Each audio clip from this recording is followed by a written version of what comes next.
For the first time ever, I was able to save money because I was living paycheck to paycheck. 7 years later, that property has like $250,000 worth of equity, so it got me my start. I sold the property 3 years later for $100K in profit, and I was like, wow, this is really a game. It would take me forever to save up that much money.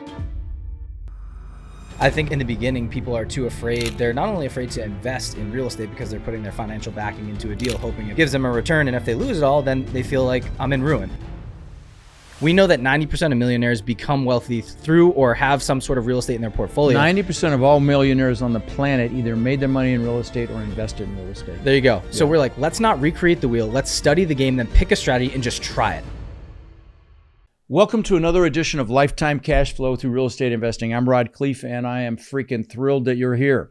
And we have a very interesting interview today with a couple of guys out of Philly, Corey Jacobson and Ryan Bevilacqua. And they have a podcast as well that I was on called the Wealth Juice Podcast that you guys need to check out. But we're going to have some fun today. Thanks for coming down here, guys. Thanks for having us, Rod. This is awesome. So why don't you, let's start with your story. And I don't know if you guys want to take tag team, whatever, high five, whatever, how you want to split it up here. Ryan always likes when I tell the story, so okay, I'll tag him in a little bit. But right. Yeah, basically, 2018 is when we started investing in real estate. I was renting. I was paying $1,000 a month in rent. And I was told actually by a boss that I was working with, hey, we want to pay you more money, but we can't afford to pay you too much. You know what you should do? You should buy a 5-bedroom house and you should rent out 4 of the bedrooms to people that work here. I was like, okay, I mean, I don't know if this is going to help me stay here too much longer, but what I did is I bought a 3-bed, 2-bath. I lived in one of the bedrooms and I rented out the other 2 bedrooms. Brought my friends with me from renting. So I went from paying $1,000 a month in rent to living for free. Mm-hmm. And that's when I was like, wow, for the first time ever, I was able to save money because I was living paycheck to paycheck. And this is, I was 26, 27. And now 7 years later, that property has like $250,000 worth of equity. So it got me my start. I was able to save up cash. I bought a duplex, $125,000 duplex, $300 a month in cash flow. In Nothing Philly crazy. or Jersey? In New Jersey. Okay. Yeah, just over the bridge in New Jersey. And $300 a month in cash flow wasn't too much, but I sold the property 3 years later for $100K in profit. And I was like, wow, this is really a game. It would take me forever to save up that much money from my job. Rye saw that I was doing that. We had been friends forever.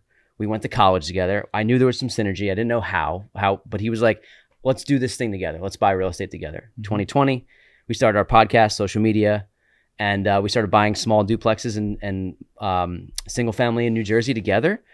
And then the podcast really started to take off. We got to interview amazing people like yourself, started to partner with other people. And we scaled, to just over 80 units. We don't own all of those ourselves. We're partners in some of them, but really this social media and personal branding was the thing that took us to the next level. And it was like, I just never knew real estate was a thing. And once I learned how to house hack, that was the biggest thing for me that changed everything. No, that's awesome. So, you know what, let's talk about branding for a minute, because you guys started a podcast. I've got a coaching program with they call my Warriors, and something I'll brag about for a minute is they now own, I think, somewhere between 265 and 275,000 units under my tutelage, something I'm very proud of, but there's dozens of podcasts in there, a couple of award-winning ones. And I mean, I don't know about you guys, but I feel like we live in the greatest time on earth to create reach. I mean, with social media, with podcasts, with, and your ability to brand. So why don't you talk about your branding strategy, how you created reach? Yeah, so I'll start with this. We had an interview with somebody on our podcast. And it started out with just Ryan and I just riffing. And we felt like, hey, there's so many podcasts out there, but how many of them tell the story of coming along the journey with us, just sharing our journey? We started the podcast and we had 2 units. So I wasn't trying to be some authoritative figure. I was just like, hey, we're telling our story. Maybe it can help you. Because I was listening to people that already had 1,000 units and I felt like, wow, I'm so far behind. Like, I don't know how to get there. So when we started our podcast, we had somebody on. His name's Brennan. Shout out to @BudgetDog on Instagram. He told us this. He said, guys, attention is a new currency. And I thought, wow, okay, what does that mean? Because your ability to create attention allows you to create connections that can get you to the next level and start to have you make money. So we started the journey with just the idea of like, hey, maybe people will listen. And it turns out they did. Chad Carson was the first guy to be like, hey, I'll come on your podcast and riff. And he's I know that name. Is he the land guy? He's the small but mighty real estate investor. He's in Tennessee. He used to play college football. Great guy. Thick set guy? No, I'm thinking of somebody else. Anyway, I want to interject something that you just said. You said maybe we could help you when you started the podcast. And I'm going to tell you, the secret to building reach in any category, in social media, anywhere, is to add value and be consistent. And it just resonated with me because when I started my podcast, that's the exact same thing. I used to take free phone calls from my listeners, 30-minute phone calls. I had nothing to sell. In fact, my first episodes, I used to say, I'll never sell you anything because I never planned to. I just went to admit, I'm a fucking liar because I sell everything, but I never planned to, you know? But anyway. Neither did we, by the way. Yeah. But so, you know, that approach to wanting to add value is really I guess what I want you guys listening to hear is that's a big secret in all this. Without a doubt. So please continue. Yeah. So, I mean, once we started to grow the podcast a little bit, we started to organically network and get in rooms with people who are just a little bit better than us. Mm-hmm. Like, hey, you have a couple units. Let's chat with the guys who have 10. And when they came on the podcast, they realized, you know what, you guys are pretty good at, we call it reverse charisma. And that's not original. I didn't make that up. But it's like, instead of trying to be the most interesting person in the room, why don't you try to be the most interested? And we would interview people and be like, ask them a bunch of questions, and they'd be like, you know, you guys are pretty good at this. Like, you have a story to tell, sure, but you help amplify others' voices. And that was when we were like, you know what? Well, we are gonna take this podcast and just continue to do it. We were doing it once a week. Now we're doing it twice a week. And every single day we post on social media to try to add a little bit of value to someone's lives. And now we mentor other people as well, but it didn't start out like that. It started out, hey, hopefully people will resonate with us. And I know I'm like stealing a bunch of this, but like that's kind of the starting point in the journey. You want to add to that, Ryan? I think you nailed it. No. Okay. Put it in a nice box for us. Yeah. Well, you know, another thing you said that's really important. I love that you know your comment about amplifying other people's voices. That is really well said.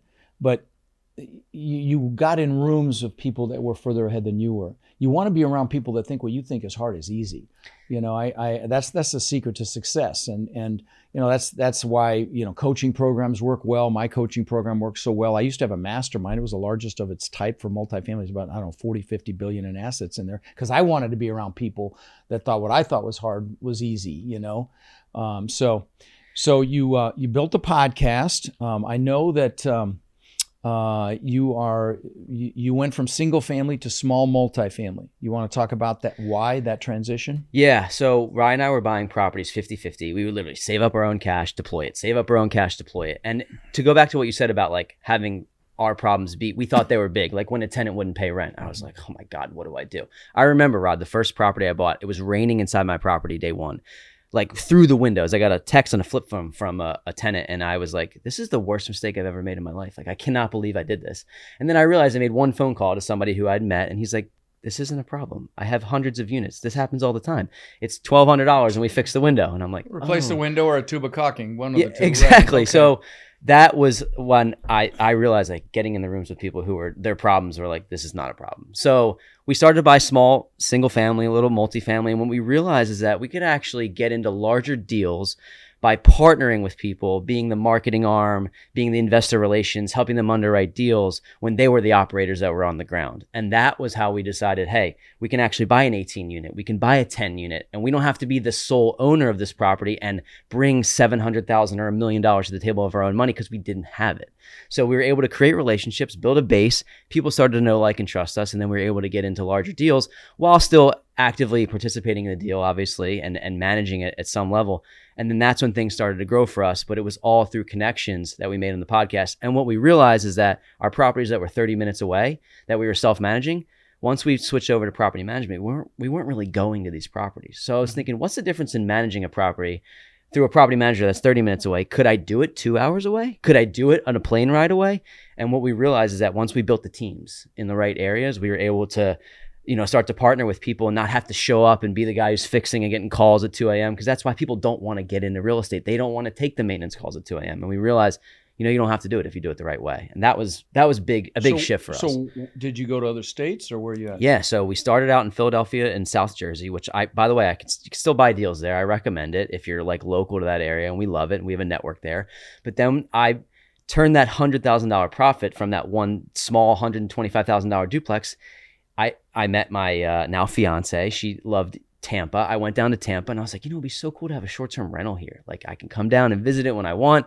So I took the proceeds from that and put it into a property in Tampa, Florida. What kind of property? It's a single family, 3-bed, 2-bath. But I looked at this backyard and I thought, man, this is an experience for somebody. Like maybe people would love to hang out here. So I connected with coming from Jersey in the concrete jungle, I mean, yeah, I got you. I wouldn't want to. I love coming down here. You actually have a yard. Exactly. Right, yeah. okay. Palm trees. We talked about this earlier today. Like, man, these palm trees, just something They're about cool, it. aren't It they? makes us Yeah. feel like, You're on everyday vacation, summer. like you're on vacation. Exactly. Yeah, that's So how I feel. bought this property, found a property management company, and there's challenges with that as well, but made sure it's a real experience for people.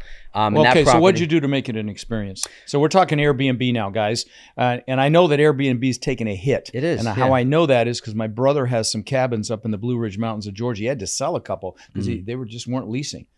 So talk about how you made it an experience and how it's going for you on that. Yeah, so it depends on the saturation of the market, right? But I would say that you used to, in 2020 and 2021, be able to take iPhone or flip phone pics of your grandmother's second house and throw it up on Airbnb and have a 3% interest rate, and you were making so much money. Now, what you're saying it's taking a hit is if you're not serious about it, of course. It's like the competition rises, the cream rises to the top. So this backyard was already pretty much set up, but I spent $50,000 to furnish the place, to repaint it, to make it really nice, to put the lawn chairs out there, to make it like picturesque, Instagrammable, if you will. And now people come and they're like, this backyard's amazing. So I think the difference is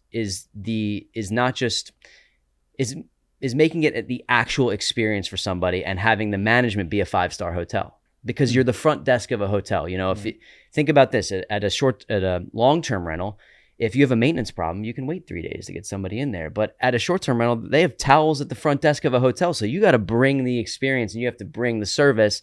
And that's where I think people fall off, is that they don't have a team or system in place that really knows how to like create a hotel experience. And that's, to me, the difference. And also it has to be a place that just people love to go see and take pictures of. And that was the difference for us. Interesting. And we don't have a ton of Airbnbs, but we love that asset class is like, I've got students that are doing midterm rentals very successfully. Yeah. Where they'll get a traveling nurse in for 3 months, 6 months, whatever, and killing it.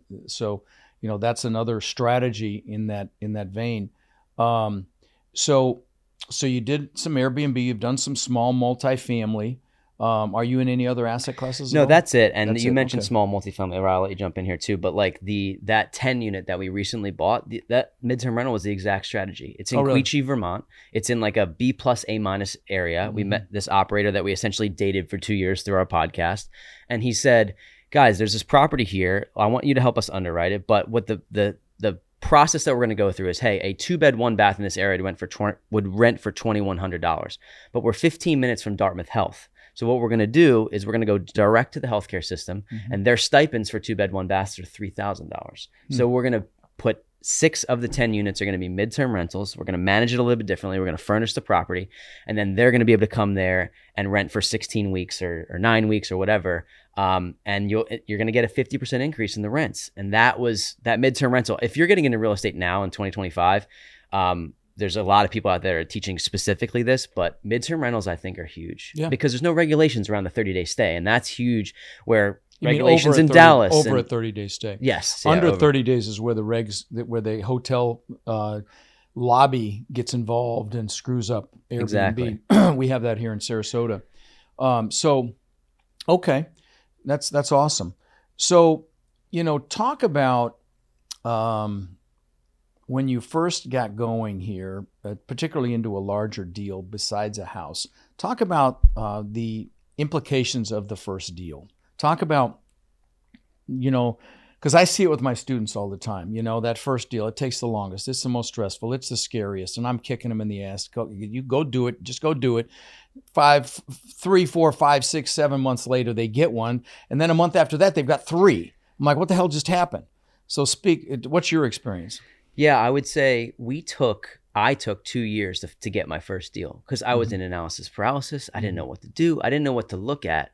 But then the difference between that 2 years of the first deal and the next 9 months or 10 months to the second deal, to me, once you get the first deal, you can learn the playbook, and then you're able to say, hey, I took all these things. What did I like? What did I not like? How did I mess up? I take the bad out. I bring the good in, and I'm able to repeat it. And I think once we had the first deal, that house hack, the 3-bed, 2-bath for me, I was able to, first time ever, like be financially responsible and save some money. And then the second deal, I had a little cash flow coming in. So it all compounded. It's like getting to $1 million in net worth is like, it could take you 5 to 10 years, but then to 2 million, it might take you 2 or 3. It's like that in the real estate game is once you get your first, you understand the fundamentals of it. The secret sauce to us was getting around people that have already done what we were looking to do at a high level. And you mentioned students, mentorship, all these things. I think in the beginning, people are too afraid. They're not only afraid to invest in real estate because they're putting their financial backing into a deal, hoping it gives them a return. And if they lose it all, then they feel like, well, then I'm in ruin. For us, it was shifting the mindset to, hey, once we did this successfully, we had the confidence that we could take down deals and we could try new things, right? We had the backing ourselves. But to scale up, we realized the only way we were able to get deal 2, 3, 4 was getting around a mentor that exposed us to his network and said like, okay, you need a property manager, a handyman, XYZ. We have this in the local market in Jersey. We built a relationship with that team and it kind of spiderwebbed from there. But what we realized, in order to scale from 8 to 80, it was getting around people that have, like I said, have done this at a very high clip. And once you get in the rooms with them, you're exposed to how they analyze deals, how they build out their team, how they scale. And then just you naturally get pulled up to that level and you start studying other things because you know the accountability is going to be there. You want to be able to talk the talk and walk the walk when you're in those rooms. So when the lights are closed and the doors are shut, we were going and studying and we were making sure that we were kind of like fine-tuned. That's good. Yeah, I mean, a rising tide lifts all ships. And like we said, you want to be around people that think what you think is hard is easy. So yeah, no, I totally get it. And it's not just to get access to the network. You get little nuances that you're just not going to get, unless you've experienced it. Little tweaks that only someone that's gone through it can share with you that can make a big difference in how you strategize, what you do, how you approach something, how you look at something. So yeah, I totally get it. So you guys are a team. What are each of your superpowers and how do you align to work together? Like what, Corey, what do you do? And Ryan, what do you do in your partnership? Yeah. So I'm full-time in the real estate and Rye's still managing his W-2 job. Gotcha. So, what that does for us. Are you in sales, Ryan? I am. Okay. Yeah. Fantastic. I mean, that's fantastic. By the way, guys, those of you listening, if you are getting into this business, candidly, any business, sales training is critical. Okay. You've got to be able to influence people in no matter what you get into. So if that's what you do now, that's a great framework for the multifamily investing, real estate investing of any kind, because you have to influence. So sorry to interrupt. Yeah, no, I to your point, Rod, on sales, like to us, it was like, okay, how can we're trading our time for dollars when you're working a job, but how can we make the most out of those dollars? And how can we be responsible for that and not be just going and punching a clock and making the same salary? So we thought by being in sales that we were able to not only influence more people, but also like really put our time in and get what's worth out of it. So I started to be like, hey, I'm more of the front-facing visionary of our company, if you will. And Rye adapted like the integrator mentality where he's really good with systems and he's really good at putting processes in. Did you guys implement EOS? I'm familiar with it, but we haven't implemented it. Because you said use the term integrator, and that's from that's one of the terms there. So guys, if you don't know what I'm talking about, there's a book called Traction by a guy named Gino Wickman. And it talks about the entrepreneur's operating system, which is we use it in all my businesses. It's extraordinary. I highly recommend you guys implement it. Yeah. Even in a small company, it's a game changer because you basically come up with 90-day goals. And so we visit, the team gets together every 90 days. We redo our goals. And rather than an organizational chart, you have an accountability chart, and it's just an extraordinary way to do business. Do you think it works in a business with like we have a podcast producer, we have part-time employees, like Absolutely. We're not big yet? Do you think it works in a small business like that? Yeah. Even if you just implement those two things I just said, the 90-day goals, because and only one person is responsible for each goal. If two people are responsible, nobody's responsible. So one person is accountable for each goal, and they call them rocks, but they're goals, and then if you have, it's the accountability piece that's critical. And some of the other things that, coming up with your core values and your mission and where you want to be in 1 year, 3 year, 5 year, all that stuff's incredibly valuable because, you manifest that. It pulls you into that vision of the future. They call it a vision traction organizer, but that's really what it is. It pulls you into that future. So yeah, I've noticed that even just writing goals down. So we're not fully implemented with the OS, but we have a whiteboard, right. And we didn't even notice this, Rod, but like at the beginning of every year, or really the end of the previous year, November, December, we write down all of our goals,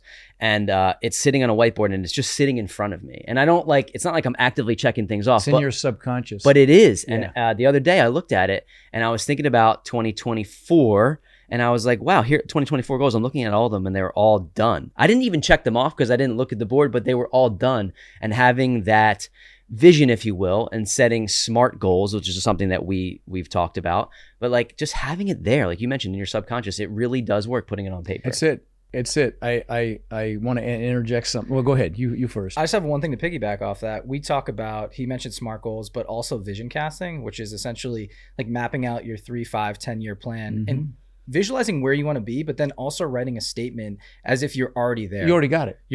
Thank you for blah, blah, blah, blah, that you already have it. You're just thanking God or whatever. Yeah. Yes. And you basically put like what car you're driving, what home you're in, what area you're living in, who's around you, what you're doing for work, and how you're spending your time. I just want to touch on this. Corey and I did this about 3 years ago. We wrote everything down on paper, and he mapped out his essentially his vision, not vision board, but like vision statement, if you will. And he's living every single thing that's on that board of what we put down. He basically wanted to escape the W-2. He wanted to work as a digital nomad from one of his properties and be able to do what he wants when he wants. And there's so many other things to it, but to a T, he's living out every single thing that was on there. And I just, sometimes when we're having a rough month or something like that, this roller coaster of entrepreneurship, I remind him of that. I'm like, dude, I've had a firsthand seat of watching you do and live the life that you said you wanted to do. That's cool from a partnership and a brotherhood perspective, just to remind each other. It's not only about the wins and the losses, but it's like keeping each other grounded to, hey, like we're enjoying this journey, but you're fulfilling what you said you wanted to do. And keeping each other focused on outcomes rather than belaboring a setback of some sort. It's natural human tendency to focus on what we don't want and what's happened to us. And so no, that's, and Rod, that's it's a awesome. never-ending game though, right? Because we shook your hand today and we've interviewed on our podcast, and I'm thinking, man, like look at the level that Rod's at. Now you have a couple more gray hairs, you've been around doing it longer, but then we get into rooms with bigger people, and then like you said, their problems are problems of yesteryear. But it's a never-ending game, and staying grounded and staying in the moment and knowing that you're doing the right things is a challenge for I think any entrepreneur. And staying focused on your outcomes rather than the pain. Because you're gonna hit speed bumps, and when you run into a wall, if you put that outcome in your mind's eye and you change your approach, that's the success formula. When it happens again, you put that outcome in your mind's eye, you change your approach, and rinse and repeat that. It's never a straight line, and I had a FaceTime call with my ex last night. She's my best friend, and I'm laying in bed and I'm looking up on my ceiling, and I saw the stuff that I had on my ceiling. It says $1 million a month. Used to say $100,000 a month. I've eclipsed that by a lot, but it says $1 million. But then I had a list of my goals there, and I had to put my glasses on to see it. And she was looking at it, and I got a place in Miami. We're buying senior housing. I'm going to Pittsburgh tonight to do due diligence on our first senior housing thing. And this shit's on the list. I mean, this is how it works, guys. And is it literally written on the wall in your ceiling? It's on a piece of paper that's taped to the wall up there. Yeah. And that's in my bedroom. She used to hate it when she was with me. I'd have that crap up there. But this is how you manifest. I've got a planner. It's a shame I don't have it here. I could show you. It's in the other building. That's got pictures of things that I wanted in the back, and I got all of them except one. There's a picture of a guy with a six-pack, and I put my head on it. It's under there, but it's well padded above it. But but that's about the only thing I didn't. What get. we've done, actually, it's funny you say that, is that it's not on my ceiling. That's a good idea, because you literally first thing you see in the morning. But on the for people that are listening, one thing that you can do is put it on the background of your phone, because how much time do we spend on those dang things in our pockets? Like put the list on the background of your phone, or a vision board on the background of your phone. Yeah. I actually don't have that right now. I have a beautiful picture of me and my fiance on the background of our phone, but I used to have that, and I know you do too. And I think that is something that's like subconscious. You look at it every day. So I've got a recliner over. I've got my office over in the other building, and I've got 4 or 5 vision boards right there next to my recliner, and I manifest. I do gratitude every morning. Thank you, God, for the people that I love in my life, and my students and my foundation, and so on and so forth. And then I look at those vision boards and I do gratitude for those things on there as if I already have them. Uh, And that's how it works. It absolutely works. There's one thing that I've been trying. As we mentioned, we've interviewed a bunch of other people, and it's you pull little nuances from them and what they've done to manifest things. And I went and bought the Lamborghini fob just to have it and hold it. I don't quite have the car yet, but then yesterday we came down, staying at Corey's place ahead of this interview, and I was like, I'm gonna go for a quick run, and it wasn't just to go work out and clear my head, but I knew 2 blocks over there are these waterfront properties. They have the palm trees, but I knew they'd have all the cars and all the homes that I eventually want to have. So I just ran down that back and forth just to soak it all in. I'm like, I need to be around this more often. And I think that's why when he and I were talking about building out our lifestyle, he's like, I need a place in Tampa. I went down there. I need to be able to surround myself with what I want to be in the next level. Because in the concrete jungle, you're looking back and forth. You're seeing people drive to their 9-to-5s every day. And I'm like, I'm not motivated here. No. Like I have to put pictures up. I have to put all these things around me in my office to get motivated, but to really soak it in, enjoy the sun, have the palm trees and the car that you want, the house you want right next to you, and You gotta realize be you around can it. touch it. You got to feel it. You got to be around it. I remember, well, you should come to my condo in Miami. There's got to be, Don't invite there's us, got to Rod. be We'll be 10 there. Lambos, 10 Ferraris, 10 Rollses, 10 Bentleys. I'm not kidding. That's just on the 3 floors I go to park to my parking spot. I mean, it's insane. But I remember going to the yacht show in Miami. And I, you know, when the guys weren't around, I'd lay on the bed in there. I'd sit in the captain's chair, and I would just take it in, just like you just said. You got to live it. In fact, when I was 16, I was dating a girl whose dad was in real estate, and he had 2 Corvettes. He had 2 Lincoln Continentals, and he let me drive his Corvette because I was dating her. He let me take her out in it. And I got a picture of a Corvette. It's before the internet. This is out of a magazine. And I put it on the visor of my bone ugly shit Ford Granada that I was driving. And within a year or 2, I had that Corvette. And I'll give you a couple more examples. Then this is when the TV show Magnum PI was out there. And he drove a red Ferrari. And I thought that was the coolest freaking thing I'd ever seen in my life. So I got a picture of that actual Ferrari, put it on the visor of my Corvette. Within a year or 2, I had a Maserati that looked just like it. And the last example would be the Lambo. I used to visualize having one of those, and Mike Tyson bought him and his 2-week wife matching white ones back in the day, Countachs, just before you guys were born. But anyway, but I had the pictures of those, and my son actually had a model. Do I have it here? Yeah, I do. There it is. Had a model. Had this model of a Lamborghini. I've got about 30 of these models in the storage here behind you guys here in our attic of models, cars that he had. This is the exact same color and style Lambo that I bought that I wrecked. But anyway, that's how this stuff works, guys. That's what you're how it looking to works. do, right? It's exactly what I'm looking to do. Yeah. The Countach, I think that was in Wolf of Wall Street, the white one, I remember. Yeah. But, That it was amazing. there too. Yeah. My Maserati was actually in Scarface. Very cool. Yeah. I'll show you a picture after we're done. would love it. It's the power of dangling the carrot, though, right? Like you need that thing to chase. Well, you got to your- visualize it. You got to imagine that you have it. Mhm. That's the way God works. Yeah, so there's a guy on TikTok named Neville Goddard. And guys, if you're listening, you should check him out because, he basically has one prevailing message, which is live and feel as if you already have what you want and you get it. And that's it. But he really does a great job articulating in Neville Goddard. But anyway, so, all right. Well, let's talk about mindset for a minute, guys, because I know you guys love talking about it as well on your podcast. So what are your thoughts on mindset?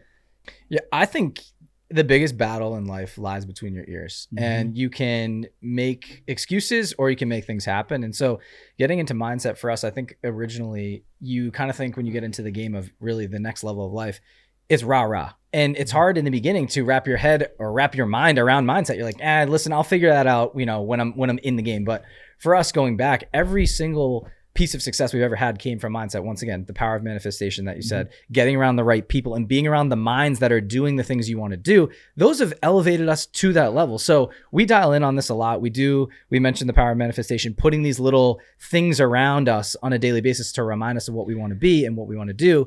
But I read this book and I really like it, and it's called The Tribe of Millionaires, and it really wrapped my brain around the idea of like once you build out your tribe or the people around you, so often we were focused on how to get there and not who can help us get there, and we kind of shifted from how to who. Like Who Not How is a book. There you It's go. a great book. Mhm. Yeah. Okay. Love it. The Trap of Millionaires. Thanks for that one. I don't have The that Tribe. one. Oh, The Tribe. Oh, I know that one. Okay, I thought you said Trap. Okay, Tribe of Millionaires. That's a great book. Okay.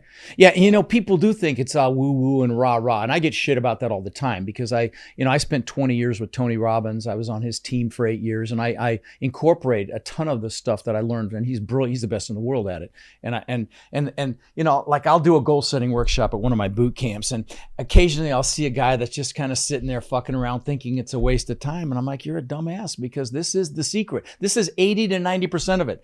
And I tell people, you think the real estate knowledge is the secret. No, it's to actually go out there and freaking do it. And to do that, you gotta want it. You gotta have a burning desire. That's how you push through the fear, the limiting beliefs, or you get uncomfortable to actually go do it, right? 100%. I think I'll let you jump in here, Cor, but there's things that people go through in life, whether they're good or bad, but there's, it's hard for me to explain exactly what it is, but there's that chip on someone's shoulder, or that intrinsic burning desire or fire that drives them. And I think people stray away from that sometimes, and they're embarrassed by it, and they're like, no one thinks like me, or I'm different, or I was raised in this family, we didn't have money growing up, so real estate's not for me, wealth's not for me. Right. Or I have been born with less in my toolbox than someone else, and they run away from that. But when you can kind of formulate that and turn that into a motivating power, that's something that'll last with you forever. We talk a lot about our whys and living for someone else outside of ourselves, or leaning into that thing that might seem like a downfall. And that's, once again, mindset, where if you don't believe in something like that and you're just like, it's not for me, blah, blah, blah, those people, the rich are the rich. You can change your life by meeting literally one person. I literally get hate from the people you just described every single day, several times a day.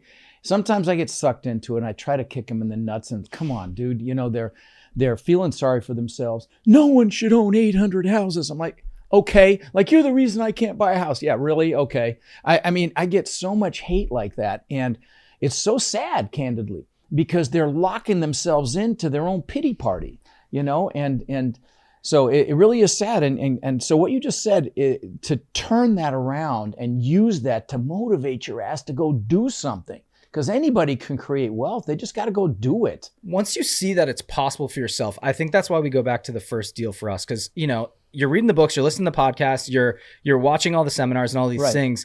And until you actually do it, you make the offer, you analyze the deal, you find something that looks good on paper, you make the offer, that offer gets accepted. Once it's accepted, like, it's game time. You have to go. And so when we went through the motions in our real life and took the training wheels off, that gave us the confidence to say, this guy did it.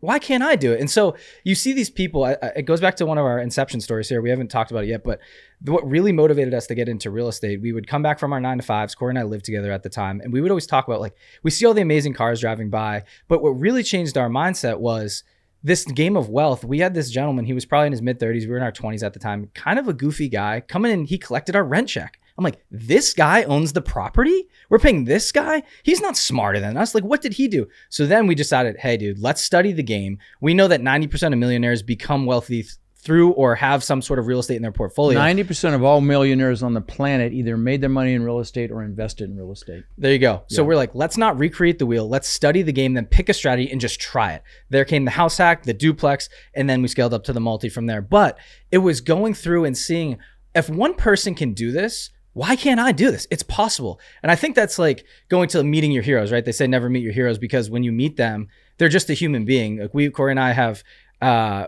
originally when I first started my journey right out of school, I worked for ESPN and I did the ESPY Awards. And cool. LeBron, all these guys are walking by me, and I realized they bleed the same blood as us. Like, I'm just walking by someone in a nice suit. And once you have conversations with them, it just exposes you to the world to say, he just put time, energy, and effort into doing something over and over and over. Granted, you could he's 6'8", jacked, all these things, but there's other guys out there that just didn't put in the time. Business examples that Elon Musk isn't jacked or anything like that, or maybe he's a bad example as well, but there are lots of business examples as well. Guys that ain't got nothing on you. And I'm speaking to you guys listening. They've got nothing on you. They just went out and fucking did it. That's it.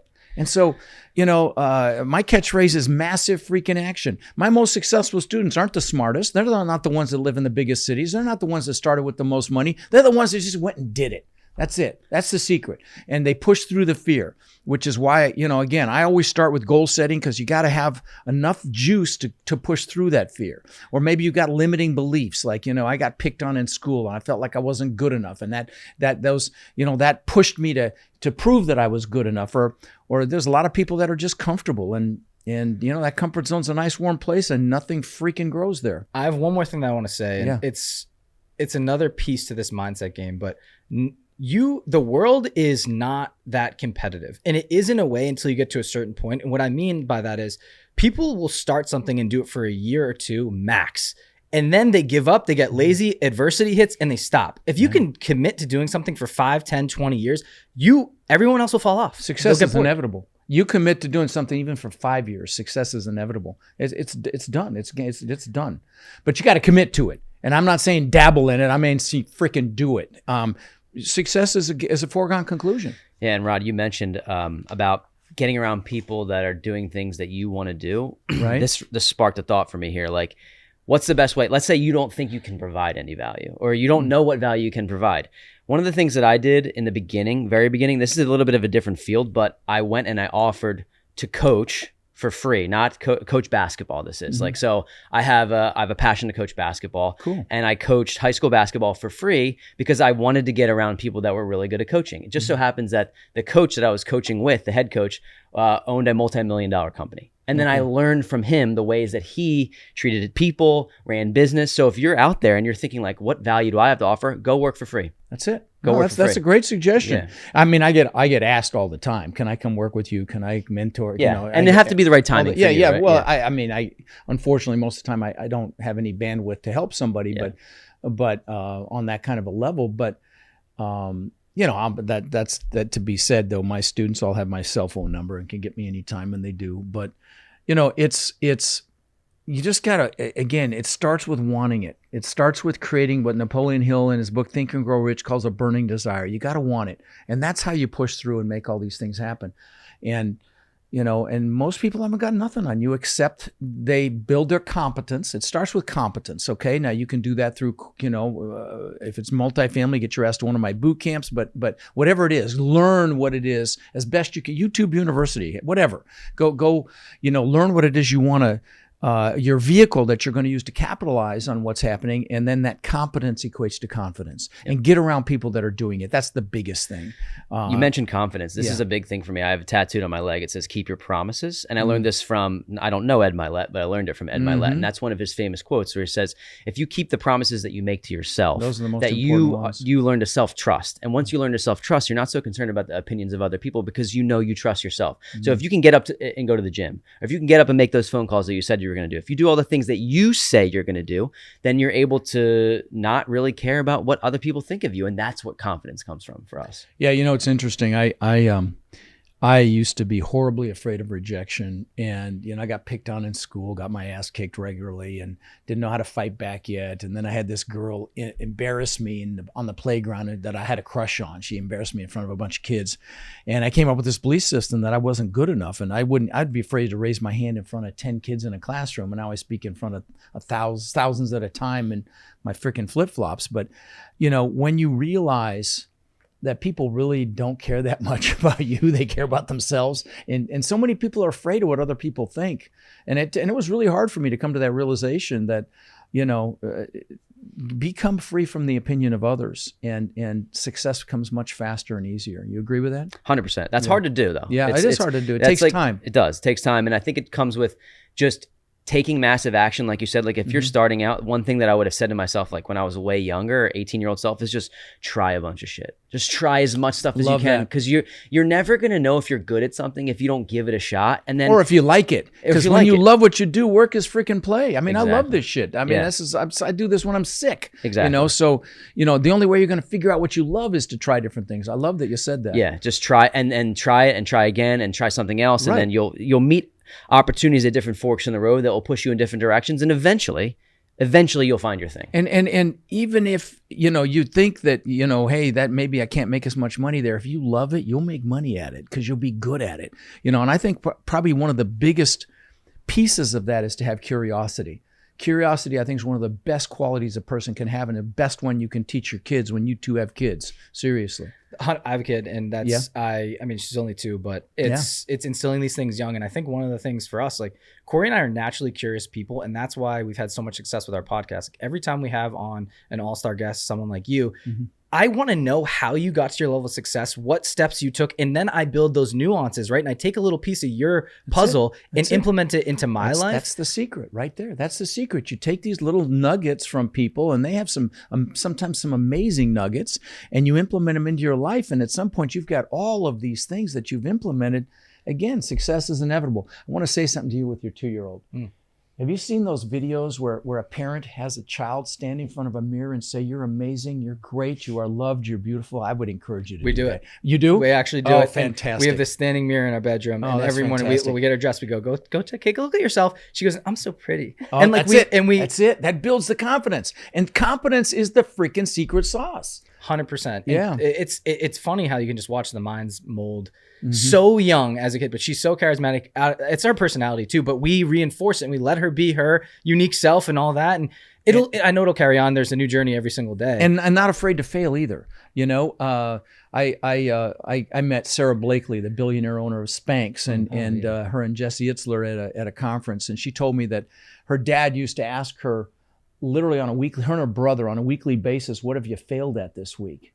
What an incredible question to ask your kids so they don't fear failure, right? I want to talk about that too. Okay. And failure, I think, is one of the big things that holds people back. And it's the fear of failure. Fear of failure, yes. Fear of failure. That's what it is. And so a lot of times people confine themselves to a box, right? And the system, and you basically go to school and you're trained to be an employee, right? And then if you ever lose your job, it's like you're a failure. And so a lot of people project money failures and fear of things that they don't believe they can do onto you. And that's why the influence of the people around you, if you're going to, let's just say, a 9-to-5 job every day, like the majority of those people, unless it's the CEO of the company that's running the ship or the founder, most of those people they want to stay in their lane. They want to make the money, go home to do the things that they want to do, but they'll never try something else because the people around them are like, "Hey, you shouldn't do that. You got to play it safe. We need to retire at 67. And I think it's so hard for people to break free from the cycle because you're around those people and you're conditioned to fear failure and not take a shot. Let's talk about how you break free from that. So how you break free from that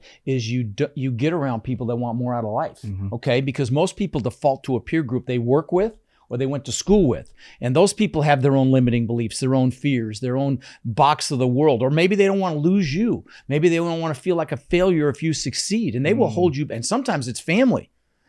Love your family, but choose your freaking peers proactively. So that's one piece. And don't fear freaking failure. Pick your vehicle. There's incredible opportunity coming. Good God, we haven't talked about AI. My God, you can create incredible things with AI right now. My whole team is working hard on AI stuff. My daughter works for me now, killing it.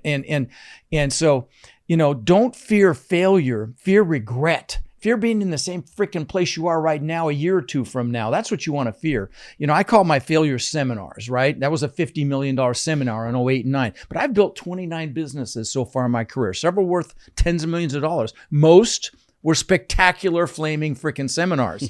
But we fail our way to success. And so, again, fear regret, don't fear failure. And the other thing is, when you get into a business, whatever it is, recognize that it's your vehicle. It's not you. So if that vehicle fails, you're not a failure. Yeah, maybe that didn't work, but you get your ass back up and you move on to the next thing. Now, if that becomes your identity, then you look at yourself like you're a failure, which is why a lot of people, people jump off of buildings when they lose everything sometimes. But you got to remember that that's your vehicle. That's it. And that's how you got to look at it. 100%. You mentioned the 29 businesses. I do have a question for you on this one. It's like, okay, some were successes, some were failures. At what point? Most were failures, believe it or not. At what point did you decide to not give up, but pivot from those companies to say, hey, this isn't going to work for me? Because some people will go years and years and years and years and just keep pounding the pavement on the same business. At some point, you have to shift to say, sometimes I'm you got done to with cut this. your losses. And I'm an entrepreneur, and there are Tony Robbins talks about 3 different archetypes. There's an entrepreneur archetype, there's the manager leader archetype, and then there's the artist. Now, like a great example would be in Silicon Valley. The artist would be the programmer that came up with this cool new app like Uber or Airbnb or whatever. And then the venture capitalist would bring in the C-level team. The venture capitalists would be the entrepreneurs that help bring it to market, but they bring in a C-level team of manager leaders to run it, okay? I'm the entrepreneur archetype. I want to get in and then get out, okay? So it's very easy for me to cut my losses and say, fuck it, I'm done with this. It's not working for me. But But a lot of people do. They drag on way too long. And sometimes, in fact, I just had a call. Oh, God, I just had a call with somebody like yesterday or the day before. And I told him, you may just want to cut your losses on this and move on, because he was belaboring his situation. And oh, no, it was a guy. That's right. It was a guy that was trying to sell some houses right now. It was one of my warriors. And he can't sell them. And I said, dude, you just need to drop the prices down and get out of them. Get out of them now, because he's feeding them. And that really resonated with me, because that's kind of what happened to me in 08 and 9. But anyway, yeah, a great point on that. Well, let's talk about war stories, okay? Because everybody thinks success is easy, and there's, and I love this. When I have my boot camps, I have panelists. I have like several panels a day, and there's billions represented by the panelists. They're all my students, and that's one of the questions I ask each panel. Talk about a time you got your ass kicked. Talk about a seminar. So. This is a fun story here. So when people get into real estate, they think, what's the worst possible thing that can happen? Right. And we thought going into it, okay, the worst possible thing that can happen is our property, there's a fire and it burns down. And our third or fourth property, I don't remember which one, it was a duplex in South Jersey. And I remember getting a call at 11 p.m. I was actually like going to sleep and I didn't answer the call, but I remember getting this call thinking, our tenants have a property manager. Why would they be calling? I wouldn't expect the call. We listened to the voicemail in the morning and she's saying there's a fire. And so my first thought is, did everyone get out safe? Right. And they did. Everyone got out safe. But it turns out that the neighbors were had space heaters on in their garage. So it wasn't even our property that caught fire. Their property caught fire. It blew over to our property, and it was a complete and total loss. And Ryan and I were thinking oh my God, what do we do? This is the worst possible thing that can happen.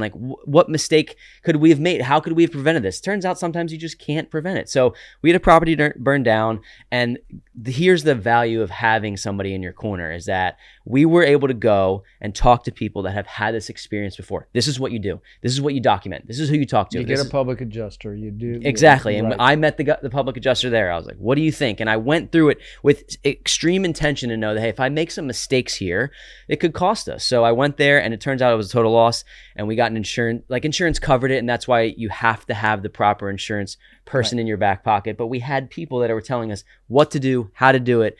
And it turned out that one of our biggest mistakes ended up being something that allowed us to move into something different, a different property. But it was, that story. You typically make money when you have a fire. I don't know if you guys made a little money. We did make a little money because the property, we got a payout. You have to pay capital gains on more than it cost you to fix it. Exactly. I had a fire and 20 units burned down in my Nashville property, and thank God nobody died. Yeah. And it was very scary because there was a kid in one of the units. As the fire was moving down the building, there was a kid in one of the units. His mom had said, don't come out. And they were knocking on the door, getting people out.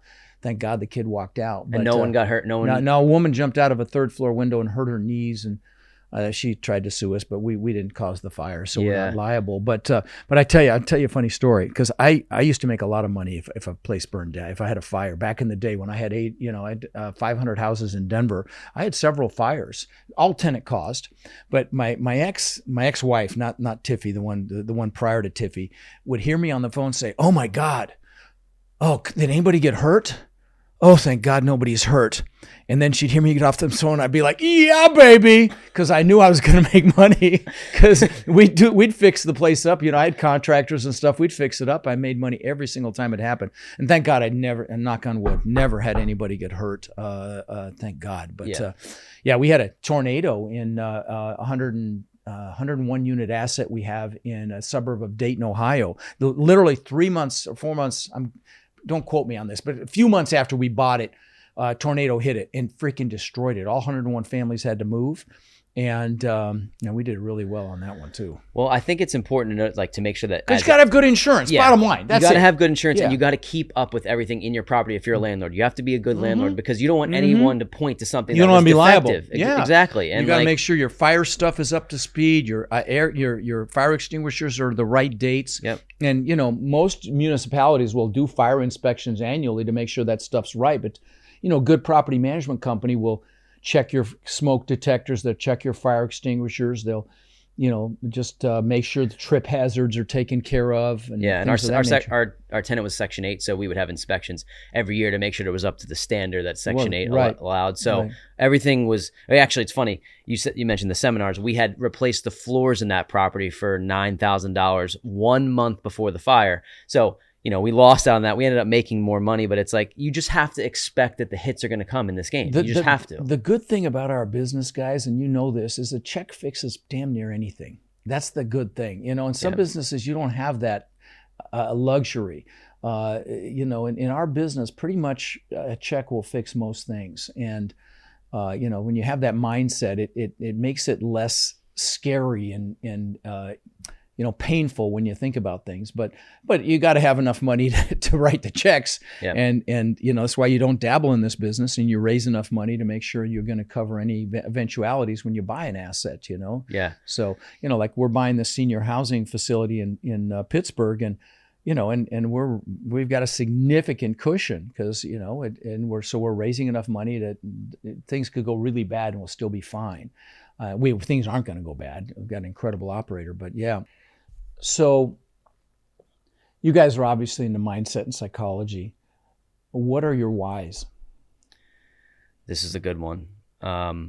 So I grew up middle class. I didn't want for anything when I was young. So I take actually solace in that. And I think hey, man, there's people that want it bad more than you even. So you have to prove it to yourself that even though you came from a great living, I grew up in a great household. My parents were loving. So I want to use that as fuel as to but I still had this thing in the back of my head that wanted more. And I remember thinking to myself when I was young, man, my dad worked his entire life as an entrepreneur. He didn't have the exit that he wanted, but he was successful in his own right, and he gave me everything that I could ever ask for. My why is to give it back to him because he's 67 right now, and he didn't have the exit and the walk away from his business that he thought, and he still has to work, and he makes a good living. You shouldn't feel bad for my father, but he didn't have he put in 45 years with the same business and didn't get out the way that he wanted to. So my goal is to make sure that he can ride off into the sunset and give him just a little bit more than he gave me. And I think I don't have children yet, so I imagine I would feel that way about my kids. But my why is to just make sure that he feels hey, even if I didn't have an exit, I raised children that love me so much that they would do anything for me. And what to me is how could he be more proud? That's an incredible why, brother. That's an incredible why. I bought my parents a house down here in Punta Gorda, bought them a car, took them on cruises, and there's no greater feeling than doing stuff like that for your parents. I'm just going to tell you. I'm ready now. for it. Yeah. How about you? That also motivates me too. I mean, our partnership too. I think my why's changed a lot over time. Well, you got a baby girl now too. I do, and so that's the easy cheat code answer, and I could say, everything. Well, that's an important one, brother. It's amazing. It changes your life wholeheartedly. But I will also say there's a piece to living for someone else, and I think a lot of people talk about that and wanting to provide for others, and I very similar to Corey's. I have two brothers, and it's interesting when I have conversations with entrepreneurs, I find that most of them, it's really interesting, are the firstborn and they have siblings, and you become a leader early on and people to look up to. And so I've always found myself I'm a year ahead of all my best friends, and then my two younger brothers, and there's a lot of younger people, and I've always had to kind of pave the way. And I only recently realized this when I kind of reminisced and went through and kind of took a look at my life and why I do things the way I do, because I've been asked this question a lot of times. And so a lot of it is living for those people. I want them to see the person that they believe in, and the person that does things contrary to popular belief, and was the one who broke the mold and saw other people living bigger lives and decided to take the initiative, the plunge, and try to do it himself, so I can motivate them in certain ways. But then also there's other things, I was born with a certain toolbox, not only on the personality side. There's a lot of people that aren't extroverted, that don't put themselves out there, and that are afraid to go talk and ask questions to people. So I feel like I'm doing myself a disservice by not leaning into that and trying to serve and provide value to the most amount of people that I possibly can with that voice that I've been given. And then on another side is I want to fulfill my purpose. I see all these people living big lives, and it's not always about the money. It's about spending time with family, having the freedoms to do what you want when you want, but leaving my mark on this world, not so much so that I need everyone to remember who I am. I don't need to be this legend, but I want people to remember I was the guy that gave back, that lived out his purpose and brought up all the other people in his community with him to the level that he was able to reach. Power moves to those who serve. Bottom line. And both of you had decent upbringings, and you could have been complacent. A lot of people become complacent and comfortable, and they're not motivated. So you guys found whys outside of yourselves, which is really the secret. Beautiful. Well, listen, I really appreciate you guys coming down here. This has been a lot of fun. You've added a tremendous amount of value, and I'm excited to see where you are in another year or two. I'm sure it'll be extraordinary.